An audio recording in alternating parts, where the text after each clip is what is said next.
আসসালামু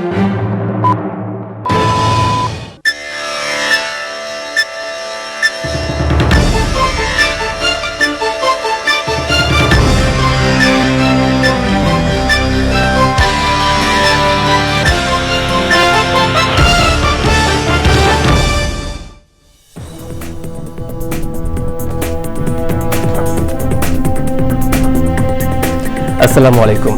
সকল দর্শক শ্রোতাকে আমন্ত্রণ জানিয়ে শুরু করছি চ্যানেল আই সংবাদ। সংবাদের স্টুডিওতে আপনাদের সাথে আছি মোহাম্মদ রাইহান।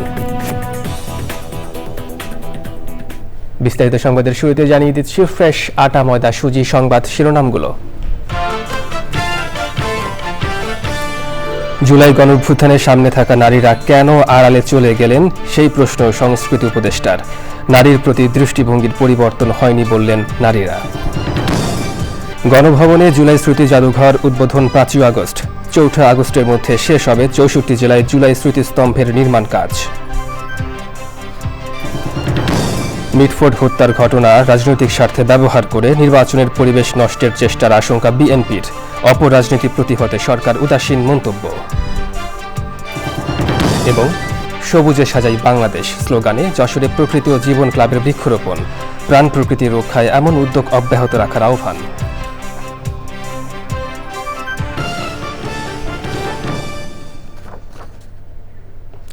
দর্শক, সংবাদ শিরোনামগুলো জানাচ্ছিলাম। এখনকার এই সংবাদ আয়োজনে একই সঙ্গে চ্যানেল আই এর ইউটিউব চ্যানেল এবং চ্যানেল আই এর ওটিটি প্ল্যাটফর্ম আই স্ক্রিনে লাইভ স্ট্রিম হচ্ছে। এবার বিস্তারিত প্রসঙ্গ। জুলাই গণঅভ্যুত্থানের সামনে থাকা নারীরা পরবর্তী সময়ে কেন কিছুটা আড়ালে চলে গেলেন সেই প্রশ্ন তুলেছেন সংস্কৃতি উপদেষ্টা মুস্তাফা সরোয়ার ফারুকী। গণঅভ্যুত্থানের ১ বছর পরও নারীর প্রতি দৃষ্টিভঙ্গির পরিবর্তন হয়নি বলে মনে করেন আন্দোলনে অংশগ্রহণকারী নারীরা। সোমবার সন্ধ্যায় কেন্দ্রীয় শহীদ মিনারে জুলাই উইমেন্স ডে শিরোনামে এক বিশেষ আয়োজনে এসব বলেন আন্দোলনে অংশগ্রহণকারীরা। আয়োজনে গান, চলচ্চিত্র, স্মৃতিচারণ ও ড্রোন শোর মাধ্যমে জুলাইয়ের গণঅভ্যুত্থানকে স্মরণ করা হয়। সাদি মাহমুদের রিপোর্ট।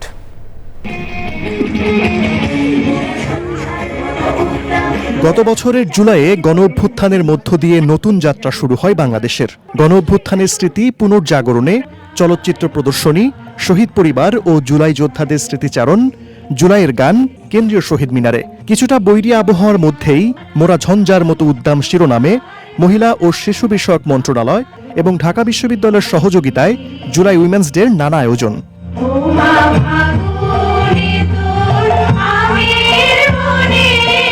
জাতীয় সঙ্গীত পরিবেশনের মাধ্যমে শুরু হয় অনুষ্ঠান। এরপর প্রদর্শিত হয় মহিলা ও শিশু বিষয়ক মন্ত্রণালয় প্রযোজিত July women, you failed to kill Abrar Fahad সহ বেশ কয়েকটি তথ্যচিত্র। পরে বিপ্লবী গান নিয়ে একে একে মঞ্চে ওঠেন কণ্ঠশিল্পী Farzana Wahid Shayan, Parsha Mahjabin, band F minor ও এলিটা করিম। অনুষ্ঠানে জুলাই অভ্যুত্থানের স্মৃতিচারণ করেন আন্দোলনে অংশগ্রহণকারী নারীরা। এ সময় নারীদের প্রতি দৃষ্টিভঙ্গির কোনো পরিবর্তন হয়নি বলেও মন্তব্য করেন তারা। আমরা চেয়েছিলাম একটা পরিবর্তন হোক, যেখানে মেয়েদেরকে শুধু আন্দোলনের স্বার্থে হলের তালা ভাঙবো, আমার ভাইদের আনবো এই জন্য আনা লাগবে না। যদি মেয়েদের হলে তালা হয় যেন মেয়েরা ভেঙে আসে, সেই সাহসটাও দেওয়া হবে। দুঃখের বিষয় এরকমটা হয় না। যতবার প্রতিবাদে নেমেছি, রাষ্ট্রের বিভিন্ন যন্ত্র ব্যবহার করে আমাদেরকে পিছু হটিয়ে দেওয়া হয়েছে। মেনে নেয়নি, দমে যায়নি। সেই স্বৈরাচার আমাদেরকে দমিয়ে রাখতে চেয়েছিল, কিন্তু যখন নারীরা দাঁড়িয়ে যায় তখন আর কাউকে দমানো যায় না। জুলাই আন্দোলনে সামনে থাকা নারীরা পরবর্তী সময়ে কেন কিছুটা আড়ালে চলে গেলেন এমন প্রশ্ন রাখেন সংস্কৃতি উপদেষ্টা। সব ক্ষেত্রে নারী নেতৃত্ব বাড়ানোর তাগিদ দেন তিনি। আন্দোলনের সময় আমি যত নারীকে সামনে দেখেছি, নেতৃত্বের সময় হয়তো আমি তত নারীকে সামনে দেখছি না, কিন্তু আমি নিরাশ হতে চাই না। কেন? আমি জানি, আমাদের একটা ডকুমেন্টারি দেখেছি, এখানে দেখেছেন জুলাই ওমেন রাকার বানানো। ওই ডকুমেন্টারিতে শেষে একটা কথা বলা হয়, যে মানুষ একবার ওড়া শিখে গেছে, যে পাখি একবার ওড়া শিখে গেছে, আপনি ওকে আর আটকাতে পারবেন না। বাংলাদেশের মেয়েদেরকে আটকানো যাবে না। And this is where our hope lies. সবশেষে বিশেষ ড্রোন শো অনুষ্ঠিত হয়, যেখানে পিলখানা হত্যাকাণ্ড, গুম খুন সহ গত 16 বছরের আওয়ামী ফ্যাসিবাদের ফিরিস্তি তুলে ধরা হয়। সাদি মাহমুদ, চ্যানেল আই, ঢাকা। গণভবনে স্থাপিত জুলাই স্মৃতি জাদুঘর উদ্বোধন করা হবে 5ই আগস্ট, তবে দর্শনার্থীদের জন্য উন্মুক্ত করা হবে আরও পরে। 4 আগস্টের মধ্যে শেষ হবে 64 জেলায় জুলাই স্মৃতিস্তম্ভের নির্মাণ কাজ। সংবাদ সম্মেলনে এমন তথ্য দিয়ে সরকারের 2জন উপদেষ্টা বলেছেন, কিভাবে সম্মিলিত শক্তি বিকাশ ঘটে তা শিক্ষা দিয়েছে এই জুলাই। মুস্তাফা মল্লিকের রিপোর্ট। ঢাকার প্রাণকেন্দ্রে গণভবন। একসময় সর্বোচ্চ ক্ষমতার কেন্দ্রবিন্দু ছিল এই ভবন।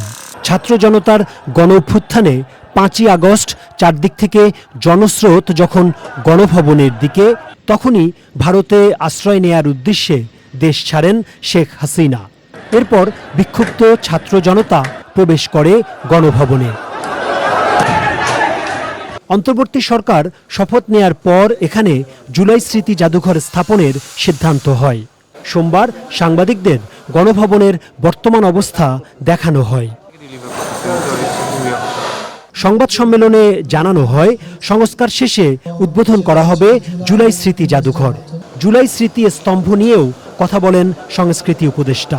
যে কোনো মিউজিয়াম করতে গেলে ইট টেকস লট অফ টাইম। আমরা সময়ের বিপরীতে দৌড়াচ্ছি। 5 আগস্ট এটার এক ধরনের একটা আনুষ্ঠানিক উদ্বোধন হবে, তবে দর্শনার্থীদের ভিজিটের জন্য ওপেন করা হবে কিনা এটা নিশ্চিত না। আমার ধারণা এটা আরও সময় লাগবে। এটা হবে এটা যে আপনি যখন এই জুলাই জাদুঘরে ভিজিট করবেন, তখন আপনি জুলাই এবং কেন জুলাই হলো, 16 বছরে আওয়ামী লীগের দুঃশাসন কি কি হয়েছিল তার দালিলিক প্রমাণ, অডিও ভিজুয়াল প্রমাণ, এইটা হয়তো আমরা যখন দর্শনার্থীদের জন্য ওপেন করবো তখন বলতে পারবো ডিটেল। কিন্তু কাজ চলছে সারাদিন রাত। দেশের 64টা জেলায় জুলাই স্মৃতিস্তম্ভ স্থাপন করা হবে। এটা স্থাপনের কাজ শুরু হলো নারায়ণগঞ্জের মধ্য দিয়ে। 4 আগস্টের মধ্যে সারা দেশে এই স্মৃতিস্তম্ভের কাজ শেষ হবে। সমাজ কল্যাণ উপদেষ্টা জানান, জুলাইয়ে নারী যোদ্ধাদের তালিকা করা হচ্ছে। তাদের পুনর্বাসনের জন্য সবকিছুই করছে সরকার। আমাদের নারী যোদ্ধাদের, নারী শহীদদেরও উপরে আমরা খুব একটা কাজ করতে পারিনি। এখানে আমার বলা প্রয়োজন যে আমরা নারী শহীদদের উপরে কাজ হাতে নিয়েছি।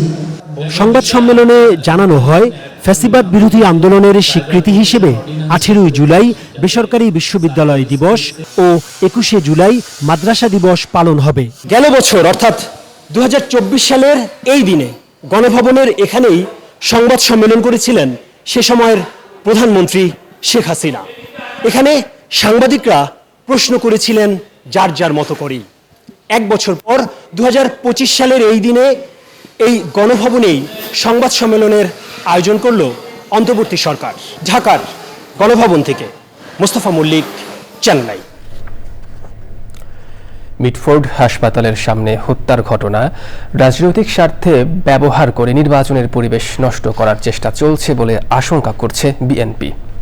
রাজধানীতে সংবাদ সম্মেলনে দলের নেতারা বলেছেন, ষড়যন্ত্রকারীদের মুখোশ উন্মোচিত, তারপরও অপরাজনীতি প্রতিহত করার ক্ষেত্রে সরকার উদাসীন। মুক্তিযুদ্ধ ও গণতন্ত্রের সমর্থক রাজনৈতিক দলগুলো কুরুচিপূর্ণ আক্রমণের লক্ষ্য হচ্ছে এই অভিযোগ করে তারা বলেছেন, কিছু ষড়যন্ত্রকারীর অপচেষ্টায় বাংলাদেশকে ব্যর্থ হতে দেওয়া হবে না। রাহুল রায়ের রিপোর্ট।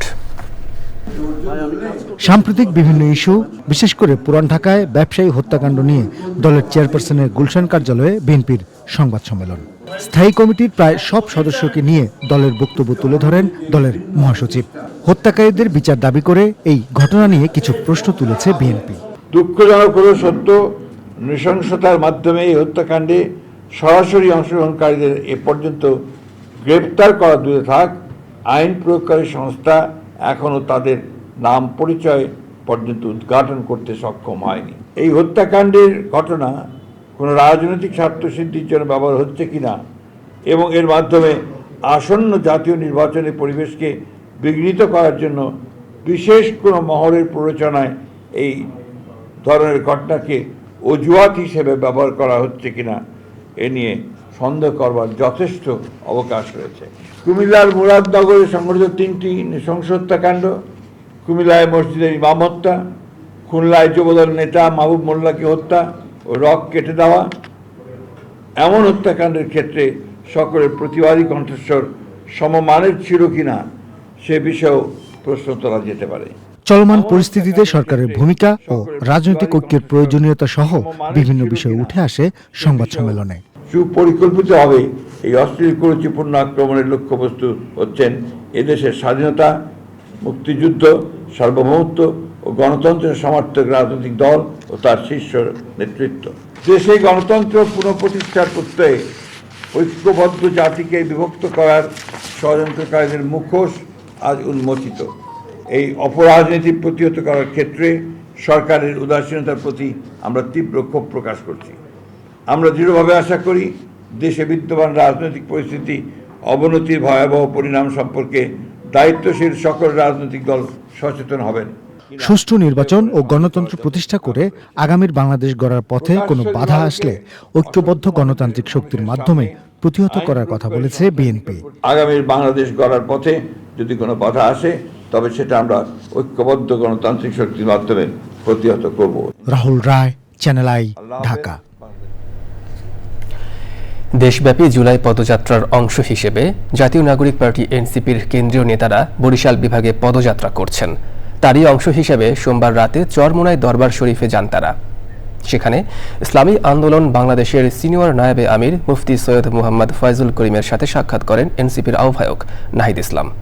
সে সময় ছিলেন ইসলামী আন্দোলন বাংলাদেশের মহাসচিব মাওলানা সৈয়দ ইসহাক মোহাম্মদ আবুল খায়ের ও দলের সহপ্রচার ও দাওয়াহ সম্পাদক কে এম শরিয়তুল্লাহ সহ কেন্দ্রীয় জেলা ও মহানগর শাখার নেতারা। নির্বাচনী ভাগবাটোয়ারা, আসনের ভাগবাটোয়ারার যে রাজনীতি, সেই রাজনীতিতে আমরা আগ্রহী নয় এবং এই রাজনীতিকে নস্যাৎ করে, চ্যালেঞ্জ করে এই জাতীয় নাগরিক পার্টির উত্থান হয়েছে। বরং আমরা বলেছি দেশের যে এখন সংস্কারের যে আলাপ চলছে, মৌলিক সংস্কার এবং গণহত্যার বিচার এবং দেশকে পুনর্গঠন করা, সেই আলাপ আলোচনা রাজনীতিতে এনসিপির দরজা খোলা রয়েছে। বাংলাদেশের কোন রাজনীতিবিদ এবং রাজনৈতিক দল যদি ওলামায়ে কেরাম থেকে বিচ্ছিন্ন হয়, কমপক্ষে 92% মুসলমানদের দেশে সে কোনো অবস্থায় রাজনীতি করতে পারবে না, বিশ্বাস করি। কাজে আমি আজকে আমাদের বৈষম্য বিরোধী আন্দোলনের থেকে শুরু করে এনসিপি যারা গঠন করেছেন, আমি সবাইকে ধন্যবাদ জ্ঞাপন করছি এবং আশা করি ইনশাআল্লাহ ভবিষ্যতেও আমরা সহযোদ্ধা হিসাবে দেশকে গড়ব এবং দেশের নেতৃত্ব দেব ইনশাআল্লাহ। গত বছরের তুলনায় এবছর দেশে প্রবাসী আয় বা রেমিটেন্স বেড়েছে প্রায় $6.5 বিলিয়ন বা 26%। এক বছরে রিজার্ভ বেড়েছে $5 বিলিয়নেরও বেশি। রেমিটেন্স ও রফতানি বাড়ায় বর্তমানে ডলারের সরবরাহ চাহিদার চেয়েও বেশি বলে জানিয়েছে বাংলাদেশ ব্যাংক। ফরাগ আজিমের রিপোর্ট। বাংলাদেশ ব্যাংকের তথ্য অনুযায়ী গত বছর বাংলাদেশের প্রবাসী আয় বা রেমিটেন্সের পরিমাণ ছিল $23.9 বিলিয়ন মার্কিন ডলার।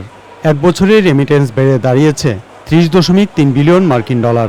এই সময়ে রিজার্ভও বেড়েছে $5 বিলিয়ন বেশি। বৈধ পথে ব্যাংকিং চ্যানেলে রেমিটেন্স পাঠানোর কারণেই প্রবাসী আয়ে এই ঊর্ধ্বগতি, বলছে বাংলাদেশ ব্যাংক। রেমিটেন্স গত বছরের সাথে হিসাব করে যে গত অর্থ বছরে এটা লেস দেন 24 বিলিয়ন ছিল, যেটা এবছর 30 বিলিয়ন হয়েছে। তার মানে এবছর 26%-এর উপরে আমাদের প্রবৃদ্ধি আছে রেমিটেন্স আহরণের ক্ষেত্রে। রাষ্ট্র ফেসিলিটেট করেছে, ব্যাংকগুলো কঠোরভাবে মনিটর করছে, বিদেশি যারা এক্সচেঞ্জ হাউস আছে তাদের সাথে যোগাযোগ রাখছে যাতে অন্য কোনো চ্যানেল দিয়ে টাকা দেশের ভিতরে না ঢোকে, ব্যাংকিং সেক্টর দিয়ে আসে। তিনি জানান, রিজার্ভ বাড়ার ক্ষেত্রে $3 বিলিয়ন মতো ভূমিকা আছে আইএমএফ সহ কিছু বৈদেশিক ঋণের। তবে রেমিটেন্স ও রপ্তানি বাড়ায় এবং আমদানি খরচ কমে যাওয়ার সুফল পাচ্ছে দেশের অর্থনীতি। সম্প্রতি দেখা যাচ্ছে যে রেমিটেন্স প্রবাহ এবং এক্সপোর্টের যে ঊর্ধ্বগতি, এর কারণে ডলারের যে রিজার্ভ সেটা খুবই সন্তোষজনক মাত্রায় আছে এবং বাজারে তারল্য হিসেবে ডলারের যে সাপ্লাই এবং ডিমান্ড, সেটা সাপ্লাইয়ের অবস্থা ডিমান্ডের তুলনায় বেশি। এই কারণে বিনিময় মূল্য হ্রাস পেয়েছে এবং বাংলাদেশ ব্যাংক বাধ্য হচ্ছে যে বাজার থেকে উদ্বৃত্ত ডলার কিনে এই মার্কেটটাকে স্টেবল রাখার। দেশের ব্যাংকিং খাতের সংস্কারের কাজও এগিয়ে চলছে বলে জানিয়েছেন বাংলাদেশ ব্যাংকের মুখপাত্র। ফরাগ আজিম, চ্যানেল আই, ঢাকা। খরাপ্রবণ যশোরের প্রকৃতিকে প্রাণবন্ত রাখতে সবুজে সাজাই বাংলাদেশ স্লোগানে বৃক্ষরোপণ করেছে প্রকৃতি ও জীবন ক্লাব। সদর উপজেলার নতুন খয়েরতলা মাধ্যমিক বিদ্যালয়ে ৩ শতাধিক শিক্ষার্থীদের মাঝে চারা বিতরণ করা হয়। প্রাণ প্রকৃতি রক্ষায় এমন উদ্যোগ অব্যাহত রাখার আহ্বান পরিবেশ প্রেমীদের। যশোর থেকে আকরামুজ্জামানের তথ্য ও ভিডিও চিত্রে আফরোজা হাসির রিপোর্ট। জলবায়ু পরিবর্তনের বিরূপ প্রভাবের পাশাপাশি নির্বিচারে বৃক্ষনিধন সহ পরিবেশ বিধ্বংসী নানা কর্মকাণ্ডে ওষ্ঠাগত যশোরের প্রাণ প্রকৃতি। এমন পরিস্থিতিতে নির্জীব প্রকৃতিকে সবুজ শ্যামল ও প্রাণবন্ত করতে সারা দেশের মতো যশোরেও ব্যাপক হারে বৃক্ষরোপণ করছে প্রকৃতি ও জীবন ক্লাব। সবুজে সাজাই বাংলাদেশ এই প্রতিপাদ্যে যশোরে বৃক্ষরোপণ কর্মসূচি পালন করেছে প্রকৃতি জীবন ক্লাব। এখানে নানা জাতের গাছ লাগানোর পাশাপাশি একটি খুব বিশেষ একটি ফলের গাছ লাগানো হয়েছে, যেটা কাটিমন। এই যে আমটি 12 মাস ব্যাপী ফল দেয়, সেই কাটিমন গাছের চারা রোপণ করা হয়েছে এখানে। আমাদের এই যে নানা ধরনের গাছ আমাদের চারপাশে, এদের কিন্তু একটা বিশাল ভূমিকা আছে অন্যান্য কাজের পাশাপাশি। সেটা হলো বায়ুতে যে ধূলিকণা আছে সেটাকে শোষণ করে নেয়। এই গাছ থেকেই কিন্তু আমরা ফল পাচ্ছি, ফুল পাচ্ছি, ঔষধি উপকরণ পাচ্ছি এবং কাঠ পাচ্ছি। সুতরাং এই উপকার যদি পেতে চাই তাহলে এই বর্ষায় আমাদের কিন্তু বৃক্ষরোপণ করতে হবে এবং এই বৃক্ষরোপণ কর্মসূচি চালিয়ে যেতে হবে জোরে সোরে সারা বাংলাদেশ ব্যাপী। বৃক্ষরোপণে নতুন প্রজন্মকে সম্পৃক্ত করতে শিক্ষার্থীদের গাছের চারা উপহার দেওয়া হয়। গাছগুলো আমাদের জন্য অনেক উপকারী, এগুলো প্রকৃতির জন্যও ভালো। ছাত্রছাত্রীদের ভিতরে যে গাছগুলো বিতরণ হয়েছে তার মাধ্যমে আমরা অনেক খুশি হয়েছি। গাছ আমাদের পরিবেশের জন্য অনেক ভালো, আমাদের অক্সিজেন দেয়। এই গাছ যেমন আমাদের ফল ফুল সবকিছু দেয়, তেমনই আমরা এই গাছ থেকে অনেক শিক্ষাও নিতে পারি। আমরা খুবই আনন্দিত, আমরা গাছ লাগাবো, বৃক্ষরোপণ করব, যে ফল আসবে সে ফলটা ভবিষ্যতে আমরা খেতে পারবো। ভবিষ্যৎ প্রজন্মের জন্য নিরাপদ পৃথিবী গড়তে প্রকৃতি ও জীবন ক্লাবের উদ্যোগকে স্বাগত জানান বিশিষ্টজনরা। ফলের চারা দেওয়ার মাধ্যমে আমাদের একদিকে পরিবেশটা সবুজ থাকবে, আবার আমাদের পুষ্টির নিশ্চয়তা বিধান হবে। আছে তাদের মধ্যে একটা চেতনা সৃষ্টি হবে যে আমাদের পরিবেশ রক্ষার জন্য বৃক্ষরোপণ আমাদের খুব প্রয়োজন। সবুজ শ্যামল দেশ গড়তে কর্মসূচি অব্যাহত থাকবে জানান আয়োজকরা। সবুজে সাজাই বাংলাদেশ এর অংশ হতে পেরে তাদের মধ্যে একটা আনন্দ উপলব্ধি করতে পারছে। যে সকল শিক্ষার্থীর হাতে তুলে দেওয়া হলো তারা কিন্তু অত্যন্ত আনন্দের সাথেই তারা প্রত্যেকে তাদের বাড়িতে একটা প্রকৃতি সাজাতে পারবে এবং সে সাজানোর জন্য যে প্রকৃতি এবং জীবন ক্লাব যে উদ্যোগ গ্রহণ করেছে আমি সাধুবাদ জানাচ্ছি। পরিবেশ ও প্রকৃতির উন্নয়নে বৃক্ষরোপণ কর্মসূচিকে বেগবান করতে সবাইকে এগিয়ে আসার আহ্বান পরিবেশবাদীদের। আফরোজা হাসি, প্রকৃতি ও জীবন ডেস্ক, চ্যানেল আই। বাগেরহাটের রামপাল উপজেলায় কৃষক, বিধবা ও দুস্থ মহিলাদের মাঝে ফলদ, বনজ ঔষধি গাছের চারা, মাছের পোনা ও উন্নত মানের বীজ ও নগদ অর্থ বিতরণ করা হয়েছে। অনুষ্ঠানে প্রধান অতিথি ছিলেন মোংলা সার্কেলের সিনিয়র সহকারী পুলিশ সুপার মেহেদি হাসান দীপু। বিশেষ অতিথি বিএনপির কেন্দ্রীয় নির্বাহী কমিটির গবেষক সম্পাদক কৃষিবিদ মোহাম্মদ শামীমুর রহমান শামীম, বাংলাদেশ কৃষি গবেষণা ইনস্টিটিউট খুলনার প্রধান কর্মকর্তা কামরুল ইসলাম ও অন্যান্যরা।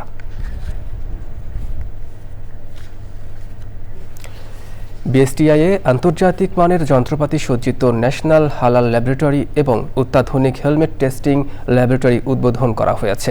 অনুষ্ঠানের প্রধান অতিথি শিল্প ও গৃহায়ন গণপূর্ত উপদেষ্টা আদিলুর রহমান ল্যাবরেটরি উদ্বোধন করেন। উপদেষ্টা বলেন, শিল্প খাতকে বহুমাত্রিকভাবে শক্তিশালী করার জন্য সরকার কাজ করে যাচ্ছে। তারই ধারাবাহিকতায় বিএসটিআইয়ে অত্যাধুনিক হালাল টেস্টিং ল্যাবরেটরি স্থাপন করা হয়েছে। এ উপলক্ষে বিএসটিআইয়ে হালাল পণ্যের শো কেসিং অনুষ্ঠানের আয়োজন করা হয়েছে।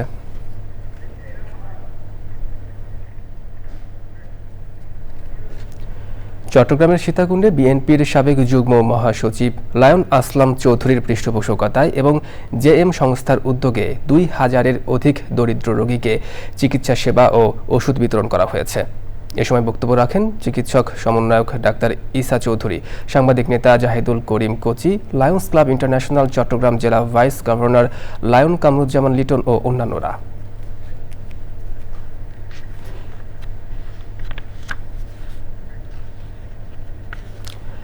গাইবান্ধার গোবিন্দগঞ্জে কৃষি বিভাগের প্রণোদনা কর্মসূচির আওতায় গাছের চারা বিতরণ করা হয়েছে।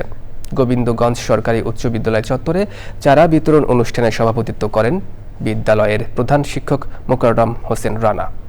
বক্তৃতা করেন পৌরসভা ব্লকের উপসহকারী কৃষি কর্মকর্তা বিলাস কুমার ভট্টাচার্য, গোবিন্দগঞ্জ সরকারি উচ্চ বিদ্যালয়ের সহকারী শিক্ষক রেজাউল করিম, সহকারী শিক্ষক গোলাম রাব্বানী ও অন্যান্যরা। পরে শিক্ষার্থীদের ফলদ ও ওষুধি গাছের চারা দেওয়া হয়।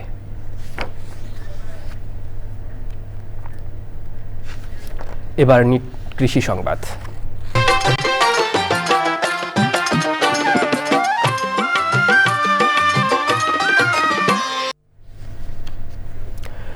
উচ্চ ফলনশীল ধান বীজ উৎপাদন করে সফল হয়েছেন চুয়াডাঙ্গার সীমান্তবর্তী দামুড়হুদা উপজেলার চাষিরা। এতে আর্থিক ও কারিগরি সহায়তা দিচ্ছে পল্লী কর্মসহায়ক ফাউন্ডেশন। চুয়াডাঙ্গা প্রতিনিধি রাজীব হাসান কোচির তথ্য ভিডিও চিত্রে আল মুকসিদের রিপোর্ট। চাষিদের কাছে সরবরাহ করা মৌল ধান বীজ থেকে উৎপাদিত ধানের চাল জিঙ্ক, অ্যামাইলোজ ও প্রোটিন সমৃদ্ধ।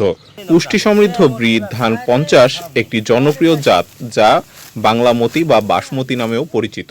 এটি বোরো মৌসুমের একমাত্র সুগন্ধিযুক্ত আধুনিক চাল। এই ধানটা ফলন করে আমাদের খুবই সচ্ছলতা এসেছে কৃষকদের মাঝে, এবং এই ধানটা আমরা 50 ধান আমরা বিছনের জন্য রেখেছি। ওনাদের পরামর্শ এই ধানটা আমি করেছি, ধানটা খুবই ভালো দেখছি, ধানটা ফলনও যাবে। এটা ওয়েব ফাউন্ডেশন থেকে এটা 96 ধান পুষ্টি সমৃদ্ধ ধান। কৃষি সম্প্রসারণ অধিদপ্তরের পাশাপাশি ওয়েব ফাউন্ডেশনের দামুড়হুদা উপজেলায় 25 জন কৃষকের মাধ্যমে ধান বীজ উৎপাদন কার্যক্রম পরিচালনা করছে। বীজ হচ্ছে কৃষির অন্যতম প্রধান উপকরণ। এই ক্ষেত্রে বীজটি যদি ভালো হয় বা মানসম্মত হয় এবং সেটি যদি কৃষকের হাতে থাকে তাহলে কৃষির কার্যক্রম পরিচালনা করা, ফসল উৎপাদন করা সহজ হবে। এবং সেই ক্ষেত্রে ওয়েব ফাউন্ডেশন এটি পজিটিভ ভূমিকা রাখছে। প্রতি বছর আউশ, আমন ও বোরো মৌসুমে বাংলাদেশ ধান গবেষণা ইনস্টিটিউট ব্রিড কাছ থেকে উচ্চ ফলনশীল নতুন জাতের ধানের মৌল বীজ সংগ্রহ করে এবং চাষিদের প্রদর্শনীর মাধ্যমে ধান বীজ সম্প্রসারণের ভূমিকা রাখলে দেশে ভালো মানের বীজের চাহিদা পূরণ হবে, এমনটাই প্রত্যাশা সংশ্লিষ্টদের। আল মুকসিদ, চ্যানেল আই। এবার প্রকৃতি সংবাদ।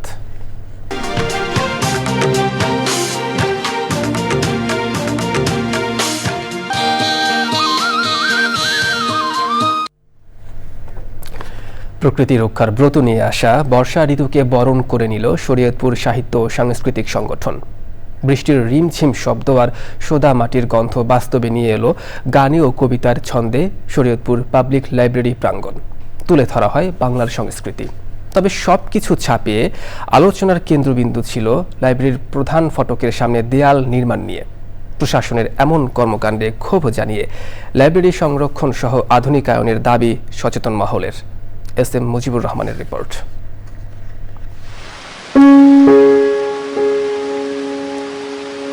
আজি অন্ধকার দিবা, বৃষ্টি ঝড় ঝড়, দুরন্ত পবন অতি, আক্রমণে তার অরণ্য উদ্যত বাহু করে হাহাকার। মেঘদূত কবিতায় কবিগুরু এভাবে বর্ষার জল, ছলছল হাওয়া, উচ্ছল রূপের ছবি আঁকলেও এবার ঋতুরানী বর্ষার আগমন ঘটে অনেকটা পঞ্জিকার শাসনকে প্রাধান্য দিয়েই। এই চিন্তা থেকেই শরীয়তপুর সাহিত্য ও সাংস্কৃতিক সংগঠন কবি সাহিত্যিক এবং লেখকদের নিয়ে এবারের বর্ষাবরণের আয়োজন। প্রাকৃতিক বিপর্যয়ের কারণে বর্ষাকে আমরা হারিয়ে ফেলছি, নতুন প্রজন্ম বর্ষার সেই আনন্দ থেকে বঞ্চিত হচ্ছে।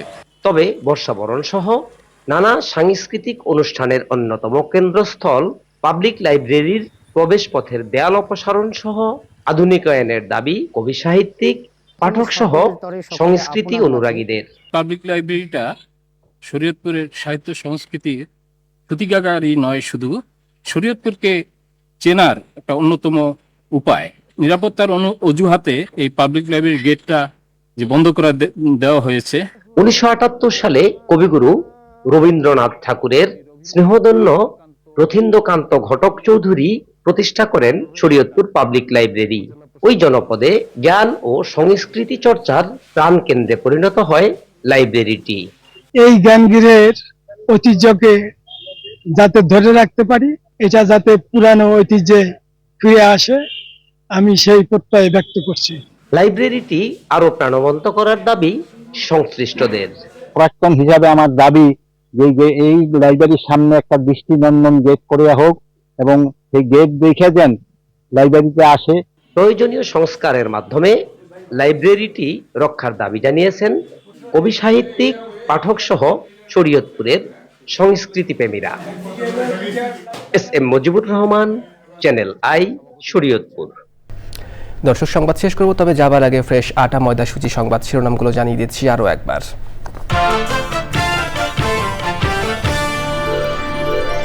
জুলাই গণঅভ্যুত্থানের সামনে থাকা নারীরা কেন আড়ালে চলে গেলেন, সেই প্রশ্ন সংস্কৃতি উপদেষ্টার। নারীর প্রতি দৃষ্টিভঙ্গির পরিবর্তন হয়নি বললেন নারীরা।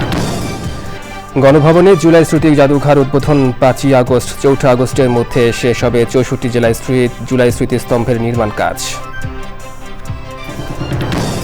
মিটফোর্ড হত্যার ঘটনা রাজনৈতিক স্বার্থে ব্যবহার করে নির্বাচনের পরিবেশ নষ্টের চেষ্টার আশঙ্কা বিএনপির। অপর রাজনীতি প্রতিহতে সরকার উদাসীন মন্তব্য।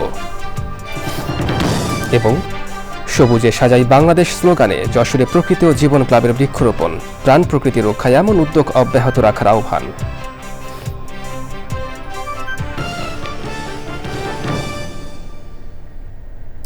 দর্শক, চ্যানেল আইয়ের সর্বশেষ সংবাদ জানতে ভিজিট করুন channelionline.com এ। যুক্ত থাকুন আমাদের সোশ্যাল মিডিয়া প্ল্যাটফর্মগুলোর সাথে। পরবর্তী শীর্ষ খবর দেখার আমন্ত্রণ জানিয়ে শেষ করছি। ধন্যবাদ সবাইকে।